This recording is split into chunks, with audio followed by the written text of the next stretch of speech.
Somerville Community Access Television will undergo some significant changes in the near future, most notably changing its name and logo to Somerville Media Center. The scope of activities that we do now is so much more than just television. Here in the old firehouse in Somerville, sure, we do lots of television stuff in our studios. We also have, however, Boston Free Radio, which is a web-based radio station. We do all sorts of things on the web in addition to the Boston Free Radio. All of our television content is streamed on our website, so that if you do not have cable, you can still watch our channels. If you don't live in Somerville, you can still watch Somerville Community Access Television Channel 3 via the website. The new name will act as an umbrella term for the diverse array of programs offered by the studio, including Somerville Neighborhood News, Boston Free Radio, and several youth programs. With the advent of social media, Facebook Live, YouTube, etc., we've embraced that media as well. And so for many access centers, the name change is important just as far as acknowledging the evolution of media in general and staying relevant and serving our community.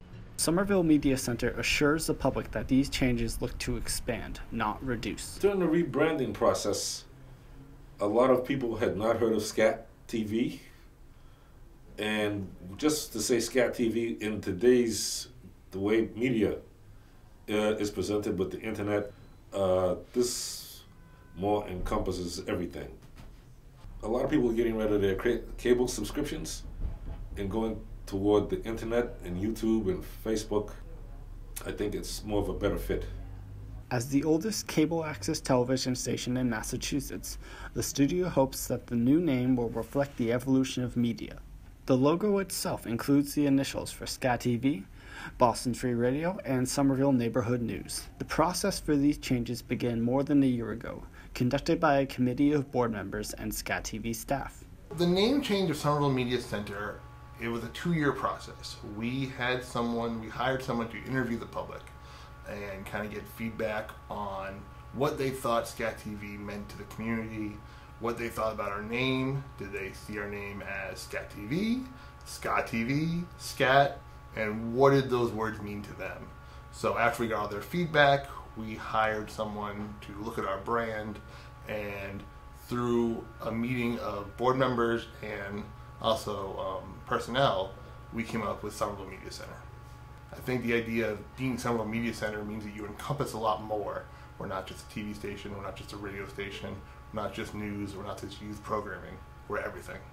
Somerville Media Center really describes everything that's happening here at the station. Between the television and the radio. We've got events happening out in Union Square. The producers have their hands in so much. We cover politics. As Somerville News Network is just out there getting stories and really keeping people informed. The studio hopes that the new name will represent new opportunities and mark the beginning of a new era. So we're really excited to launch our new name with the community in a handful of ways. One of the biggest ones is that the end of April, on Friday, April 28th, from 12 p.m. to 4 p.m., we are inviting the public at large, our wonderful local politicians, the local media, our community partners to come hang out at 90 Union Square for the unveiling of our new signage, which will have the Somerville Media Center logo. It'll be a day very similar to how we did Community Media Day. We'll have a pop-up BFR, Boston Free Radio booth, an open house inside. We'll have some Somerville Neighborhood News reporting activities, just touring, and just really inviting folks into our space. As it hasn't necessarily changed all that much, but it's more of just, aligning with our mission and our vision and our new names, all that we do here. For Somerville Neighborhood News, this is Connor Edwards.